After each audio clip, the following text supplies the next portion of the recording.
My talk today is on a historian also, perhaps actually the historian of Egypt, Ali al-Marqizi, who was a 15th century historian and who, in my opinion, is one of the least known pioneers of cultural, social, and urban history. The title of the talk is For the Love of Cairo, Marqizi and the Writing of his Khitat. المواعظ والاعتبار بذكر الخطط والآثار of تقي الدين أحمد ibn Ali al-Marqizi, who lived between 1364-1442, is a unique work in medieval Islamic literature.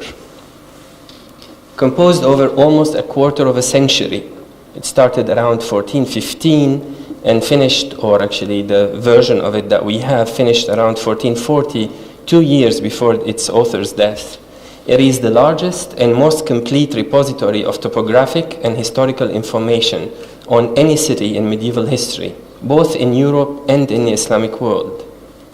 In it, Marqizi collected all the data available on Cairo, and to a lesser extent other Egyptian cities, collated it and repeatedly updated it during the long time he spent writing the work. The Khitat begins with the geographical survey of Egypt in a tradition of Surat al-Ard, the word for cartography in the Islamic Arabic tradition. This is followed by the country's pre-Islamic history. The urban history section begins in earnest with a summary review of the major Egyptian cities. Only 2 cities other than Cairo receive more than a cursory treatment: Alexandria, the classical capital, and Fayoum, which was traditionally, and still until today, associated with the patriarch Joseph. After that, Marqizi quickly moves from Cairo's prehistory, when the capital of Egypt was elsewhere, to the first appearance of a city, al-Fustat, on its site, and its growth and ruin, to the founding of Al-Qahira as the center of the vigorous and self-consciously religious Fatimid Caliphate in the 10th, 11th century. Contrary to the learned consensus of Sunni Egyptian alim at the time, Marqizi's elucidation of the Fatimid Caliphate in his Khitat and his description of the many structures and the order and decorum it established in Cairo is outwardly commendatory and sometimes even nostalgic. The book's second half is taken up by an extensive survey of Cairo as the capital of the arrogant Mamluk military state in the 13th, 14th, and early 15th century, by which time Marqizi was mainly recording his own observations and impressions. Quarters, streets, squares, famous mansions, hammams, khans, Rabbat, which is the apartment building, markets, hukr, which is the urban zones, bridges, ponds, hippodromes, citadels, mosques, madrasas, hospitals, khanqas, shrines, zawiyas, cemeteries, and mausolea, churches, and synagogues are arranged in this order and are each recorded, dated, and briefly described. Woven into this typologically organized survey are brief passages on the country's Ayyubid and Mamluk sultans and biographical notices on the patrons of the city's main monument. In addition to copious section on Cairo's ajaib, wonders that is, and fada'il, religious merits, the rituals and ceremonials observed by its various religious groups, including Jews and Christians, and the sectarian history of Islam.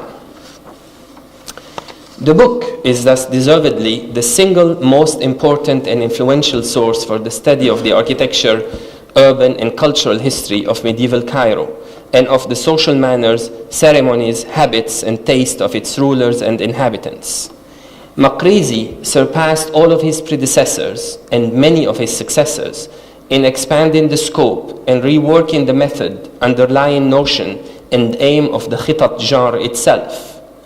In fact, the entire scholarly construction of a discernible genre of Khitat in medieval literature rests essentially on his book, despite the existence of many earlier books on cities with the term Khitat in their titles.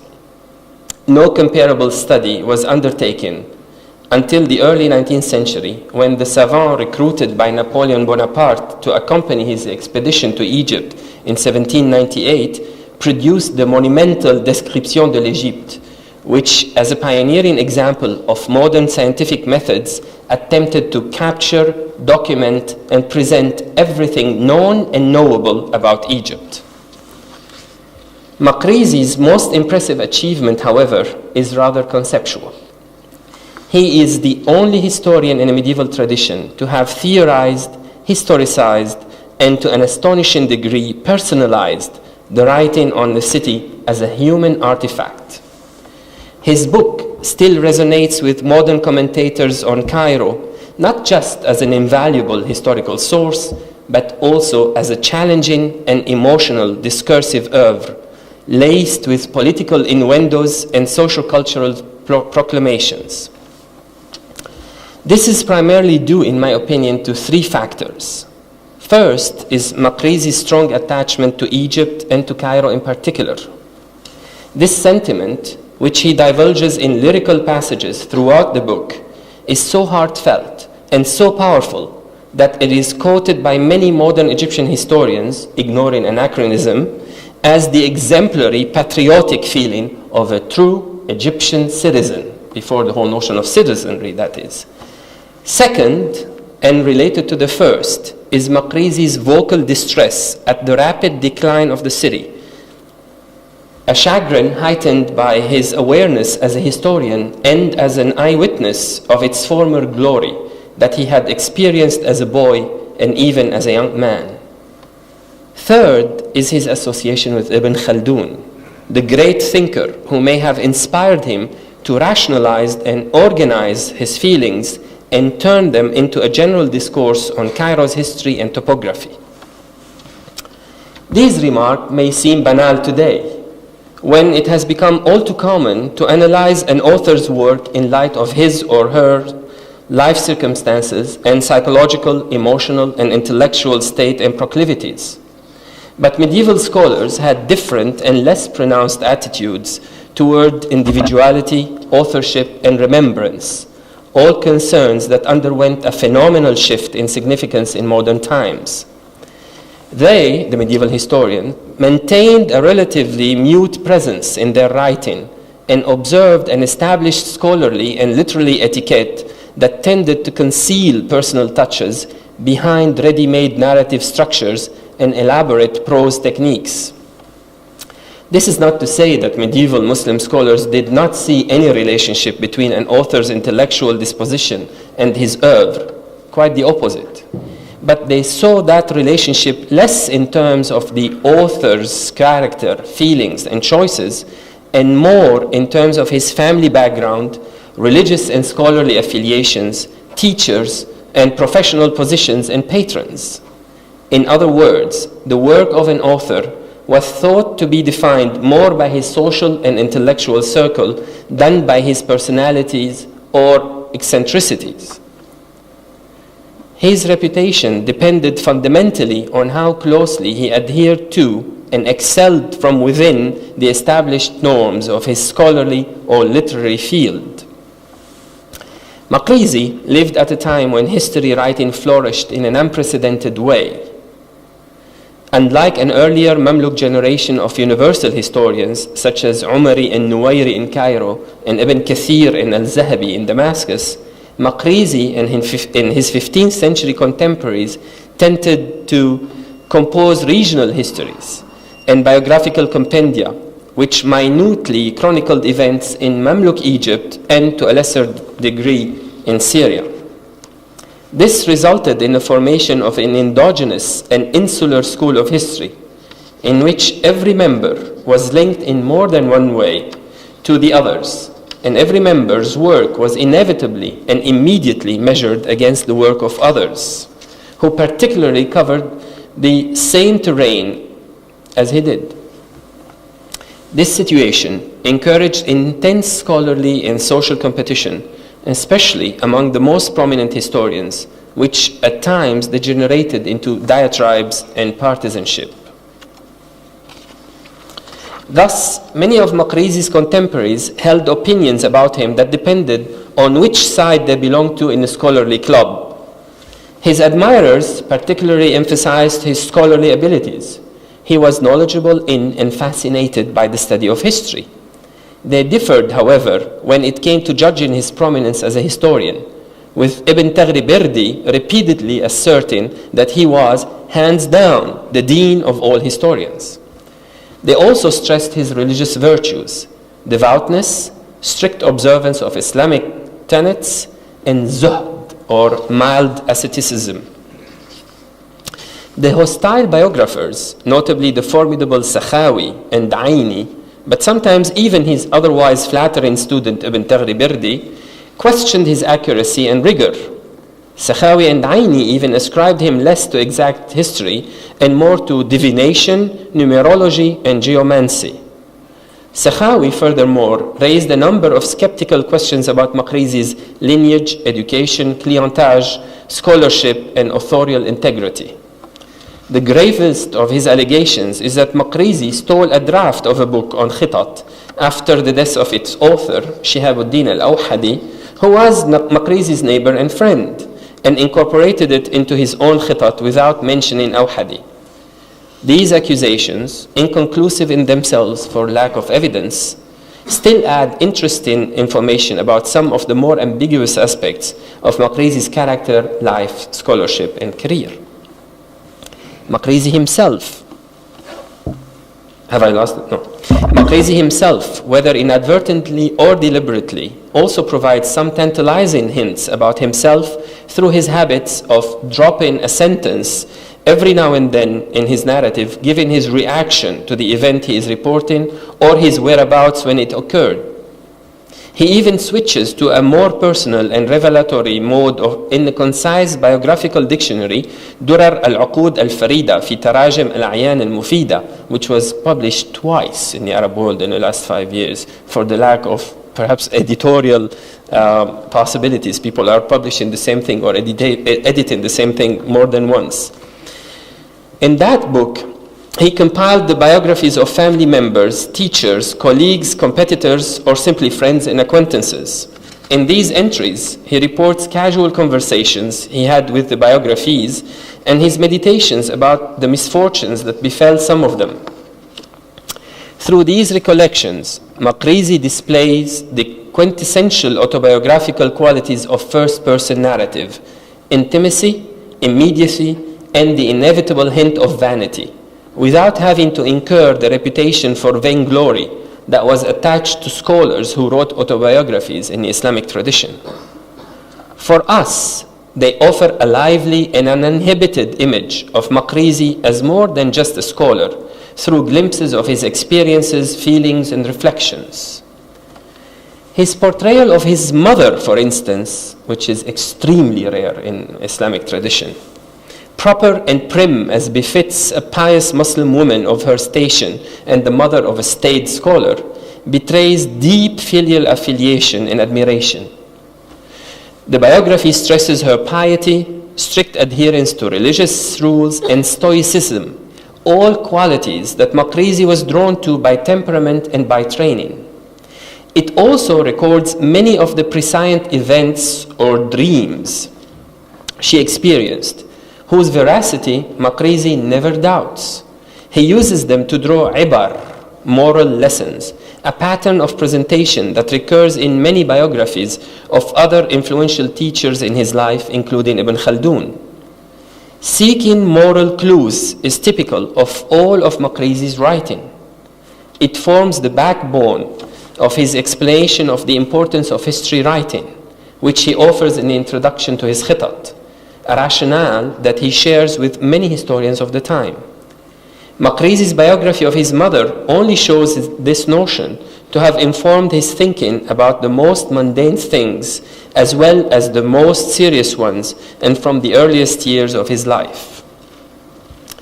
Marqizi grew up in a family that valued learning and scholarship. 3 of his grandparents, the 2 grandfathers and 1 grandmother, were very well-known hadith scholars. He received the traditional education available to boys of his background with its focus on Quranic studies, hadith, Arabic grammar, literature, and fiqh. Later on, he studied and became a regular in the circle of the towering Ibn Khaldun, whom he accompanied for more than 10 years.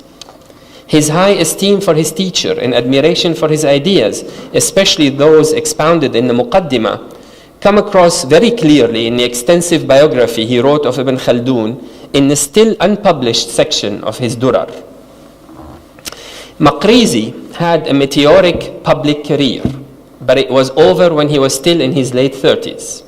He spent the remainder of his life, 35 years in all, laboring on his books with no evident patron or clear source of income. During that time, the lucky ones among his former peers and competitors were rising in the Mamluk bureaucracy to occupy very prestigious positions. The reason for Marqizi's withdrawal from the career race may not be altogether clear, but the results are obvious. In scope, language, and concerns, his books are distinct from those of many of his more prosperous contemporaries, even when the subject matter is similar. He had more freedom to express his true feelings about the event he was reporting on, and he could be harsh in his criticism of the people involved in them. This obviously gives his work a special edge that is rarely encountered in the run-of-the-mill historical writings of the time, with their less committed and subdued tone of careful players in the game they are describing. Yet, at the beginning of his career, the young Marqizi was as immersed in the competition for patronage as any of his peers. His efforts seem to have succeeded splendidly, at least for a short time, when he became the muhtasib, that is the market supervisor, of Cairo for 3 brief intervals between 1399 and 1405. The Hisba experience acquainted him with official data on the city and its major buildings, recorded in the Chancery and Waqf document. It also gave him first-hand knowledge of market dynamics and price fluctuations, and allowed him to observe all sorts of hoarding and extortion practices adopted by corrupt Mamluk emirs and administrations. This was to directly mark the range and tone of his early treatises, especially his exposés on famine, which is very famous actually, إغاثة الأمة بكشف الغمة, and on money, شذور العقود في ذكر النقود. It was also to inform his thinking when he launched his greatest project a decade later, the Khitat, that is. But the experience seems to have had its negative effects as well. Competition over lucrative offices incurred the animosity of some powerful players. Marqizi, however, managed to keep some contacts at the court after 1405, although he was reticent about mentioning them in his writing. The one constant patron we know of is Fathallah Fath-ad-Din al-Israeli al-Tabrizi, who was the Katib al-Sir, or the confidential secretary, of both Sultan Barquq and his son Faraj ibn Barquq, who reigned from 1399 to 1405 and then from 1406 to 1412. Marqizi traveled in Fathallah's entourage to Syria during that tumultuous period and ultimately resided in Damascus between 1407 and 1412, where he may have held a few minor religious offices. He returned to Cairo after the killing of Faraj ibn Barquq, which occurred in 1412. This move marked the end of his flirtation with political power. From then on, he seems to have been banished from the court or retreated on his own, depending on how we interpret the evidence we possess. Ibn Taghri-Birdi, for instance, claims that Marqizi was denied access to sultans and deprived of their patronage after Barquq died, although he was, in the word of Ibn Taghri-Birdi, known for his pleasant company and vast knowledge. This banishment induced Marqizi to take his revenge by tracking down and recording the immorality and venality of the Mamluk sultans, which, as noted by Ibn Taghri-Birdi, left no room for reconciliation or rapprochement. But Ibn Taghri-Birdi hastens to add that Marqizi was just, pious, and trustworthy, and that those who make mistakes deserve his opprobrium. Marqizi himself hints at the combination of reasons: his aversion to the rivalry and degradation inherent in a race for office, and his despair of ever managing to secure a high position. Many passages in his Durar show him leaning toward this zuhd, this asceticism, the mild asceticism, professed by a number of ulama in the medieval period. The passages carry a tone of self-reflection that indicate that Marqizi was gradually becoming disillusioned with public life when he was suddenly jolted by the dismissal and then the brutal killing of his last confirmed patron, Fathallah, the Katib al-Sir, which took place after a painful 6 months imprisonment, which he documents step by step between January and June 1413. This cold-blooded crime committed by Sultan al-Mu'ayyad Sheikh must have been deeply painful for Marqizi because Fathallah was both a patron and a friend for more than 20 years. Marqizi retreated to his family home after Fathallah's execution. He spent the rest of his life studying, writing, and teaching in almost total seclusion, except for rare visits with his fellow ulama and students, and for an unknown number of pilgrimages and mujawarat, living in proximity to the Kaaba in Mecca. He wrote his Khitat and all of his long historical treatises during these 30 plus years, but we have no fixed dates for any of them. The Khitat, however, was the first book he tackled. As such, it was closely connected with this defining period in his life, with its intense and painful soul searching and reckoning. It marked his transformation from a client to one or the other among the Mamluk grandees to an independent, even aloof scholar and historian and a pessimistic observer, recognizing the corrupt structure of power but not knowing what to do about it except chiding its perpetrators. These strong yet ultimately desperate and helpless feelings inevitably seeped into the form and tone of the Khitat. Corruption and decline are frequently mentioned in the book, especially in the sections dealing with the condition of Cairo during Marqizi's lifetime. Writing the book turned out to be an intensive and prolonged undertaking, and it is not even clear whether it was completed as Marqizi intended it before his death or not. Marqizi seems also to have realized the difficulty of preserving the focus of the book on Khitat, while at the same time expanding its scope to include all the historical data on dynasties and people he wished to treat. He thus embarked on a parallel project that moved in two complementary directions, analytic and biographical. He composed special chronicles on the major phases of Egyptian Islamic history to supplement the limited historical sections in the Khitat. He began with a short introductory historical treatise on the Arabic tribes of Egypt, al-Bayan wal-I'rab fi man dakhala Misr min al-A'rab, which was followed in succession by 3 huge annals arranged in chronological order. عقد جواهر الأصفاد في تاريخ مدينة الفسطاط on the early Islamic period, اتعاظ الحنفاء بأخبار الأئمة الفاطميين الخلفاء on the Fatimid period, and the indispensable السلوك لمعرفة دول الملوك on the Ayyubids and the Mamluks up to his own time.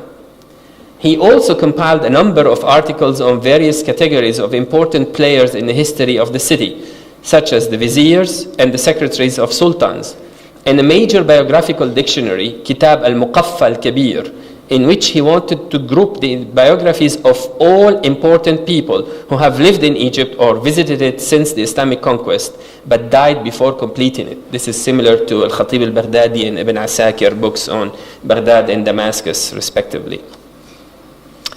Throughout the period during which Marqizi wrote all these books, he was constantly revisiting the Khitat, changing its framework, adding and modifying it, or subtracting from it. Many sections in the Khitat still reveal the layers of their modifications, sometimes even with the dates in which new information was inserted in them.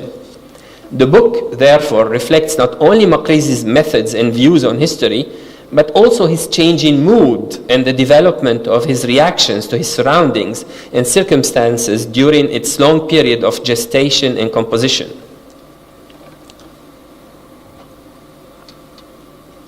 The one constant impulse behind the enterprise, however, is Marqizi's patriotic, or more accurately, filial attachment to his country, his city, and even his Hara, neighborhood, Harat al-Burjuwan, a venerable Hara in the heart of Fatimid al-Qahira, which prompted him since his youth to collect all pieces of information on its history.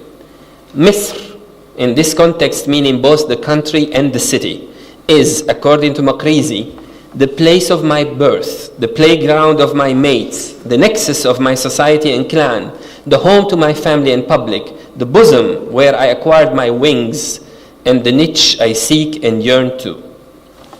The other, probably equally pervasive influence is the socio-historical theory of his revered teacher, Ibn Khaldun, who, as we all know, was the original interpreter of the notion of Imran, civilization in the sense of human settlements, akin to the term ekistics, if any of you know it, which was popularized by the Greek urbanist Doxiadis in 1960. The overarching cycle of dynastic rise and fall that formed the basis of Ibn Khaldun's hermeneutical framework in explaining historical process seems to have informed Marqizi's thinking and structuring of his Khitat, albeit in a roundabout way. Unlike his master, who confined himself to discussing his method in his Muqaddimah before he reverted to the conventional historical narrative in the body of his Kitab al-Ibar, Marqizi seems to have subsumed the Khaldunian structure in his text as a way of classifying and understanding the vast amount of material he collected over the years. He was not consistent in applying the structure, nor was he always successful in capturing its logical clarity. On the whole, however, Marqizi seems to have devised an analogous cycle of prosperity and urban expansion, followed by decay and urban contraction, to frame his exposition of the fate of Cairo under the successive dynasties that governed Egypt in the Islamic era, i.e. the Umayyads, Abbasids, Tulunids, Ikhshidids, Fatimids, Ayyubid, and Qalawunid, and later the Circassian Mamluks. The political fortune of each of these dynasties or families is plotted against the fluctuations of the urban and architectural prosperity of Cairo, in a way that echoes the Khaldunian cyclical view of history. All perhaps was meant to culminate in a depiction of the most irreversibly devastating, according to the pessimistic Marqizi, ruin of the city, the country, and the sultanate under the early Burji sultans, or Circassian. Marqizi's melancholy and moral indignation at the general state of affairs may have contributed to the book's elegiac tone and its expansiveness and meticulous attention to little architectural, topographic, and historical details, which would normally have gone unnoticed. Marqizi, perhaps a bit too theatrically, tells of many mosques, madrasas, and palaces resplendent in all their opulence, and the vestiges of their illustrious occupants, or the street filled with the bustle of city life where he played as a child and which no longer existed when he wrote his Khitat. In their place were empty alleys and vacant lots with the dilapidated remains of deserted structures. Gone too, in Marqizi's words, were the manifestation of the leisurely and carefree life of the Mamluk capital of yesteryears, with its public festivities, its religious processions, and its markets stuffed with luxury goods brought from near and far. This heightened sense of loss imbued him with an urgent need to capture cherished memories, both his own and the community's, as they have attached themselves to places and buildings before they slipped away with the disappearance of their settings.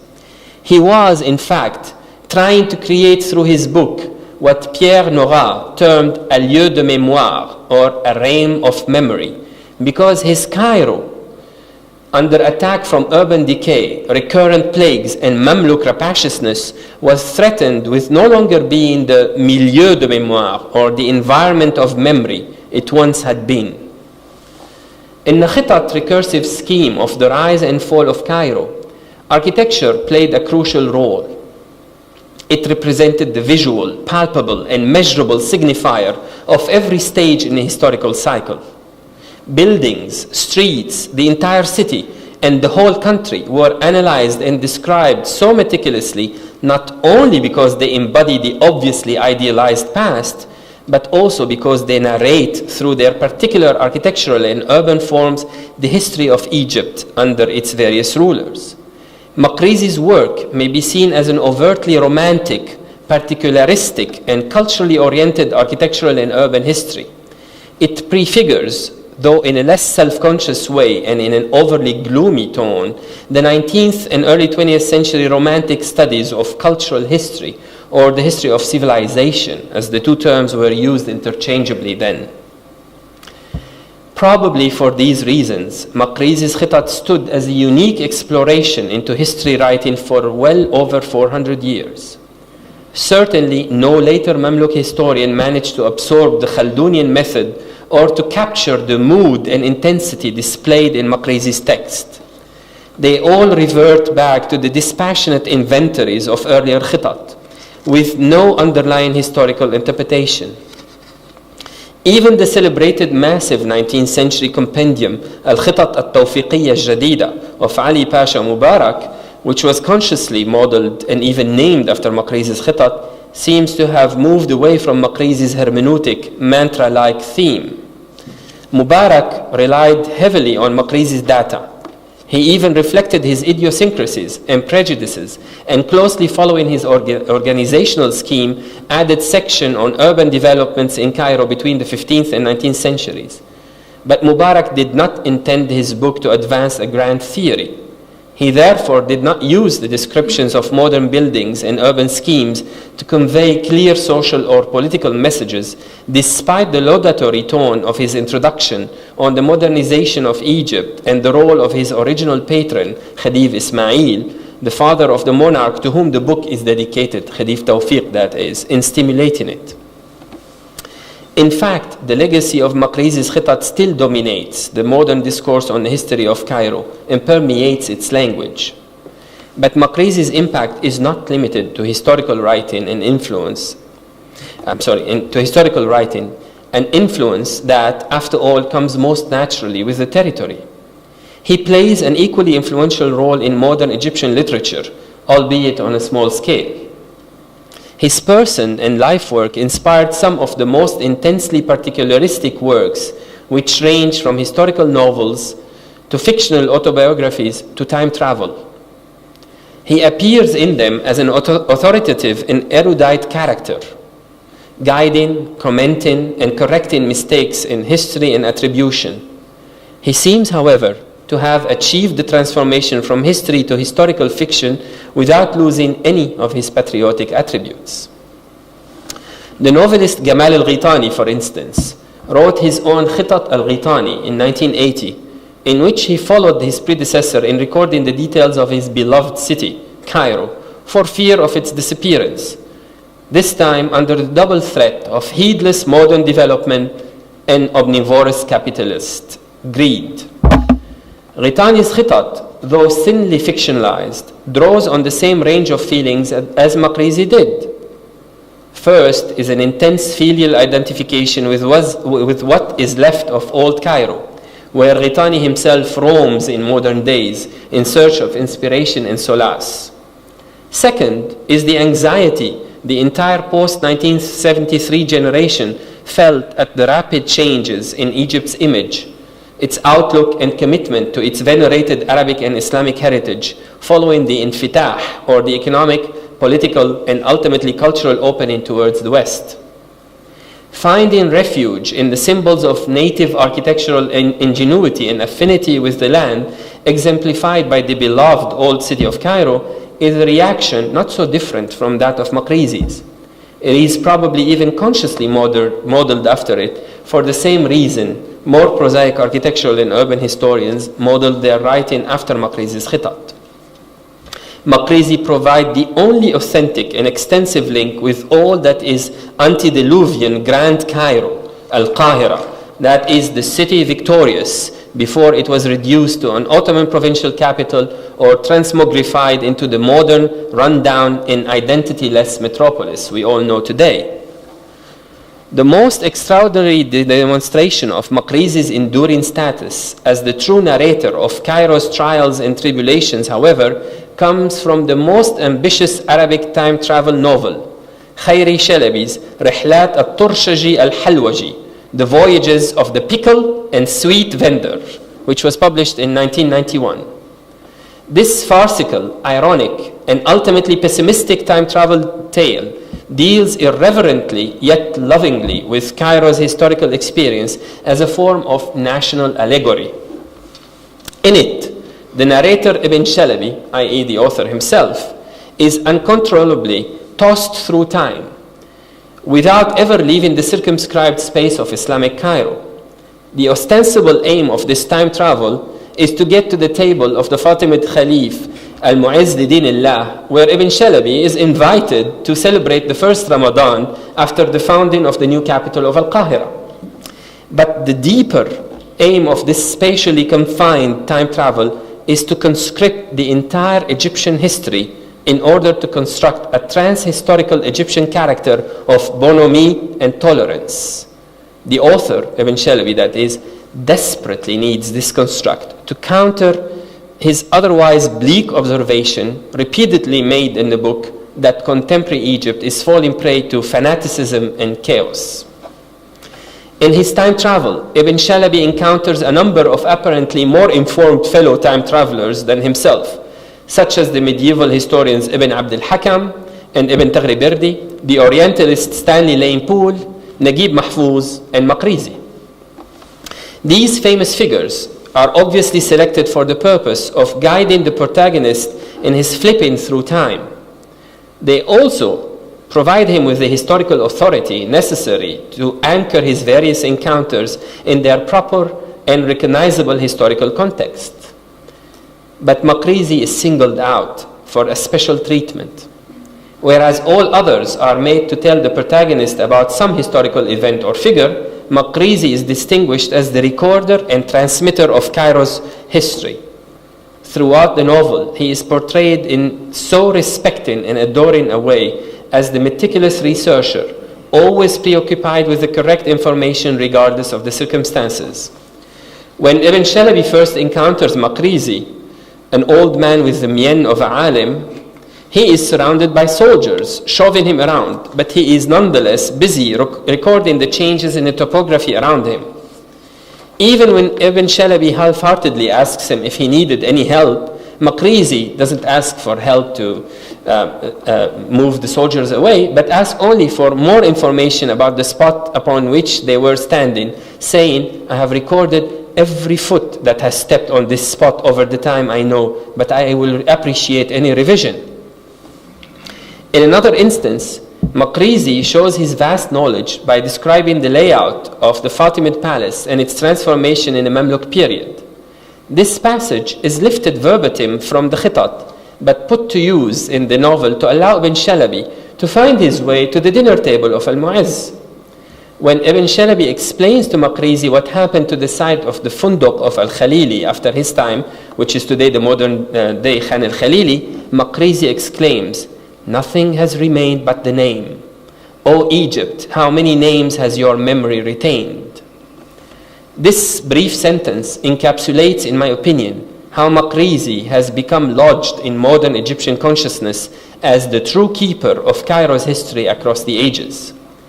He is the one who saved most names of places long after the places themselves and their contemporary records have gone.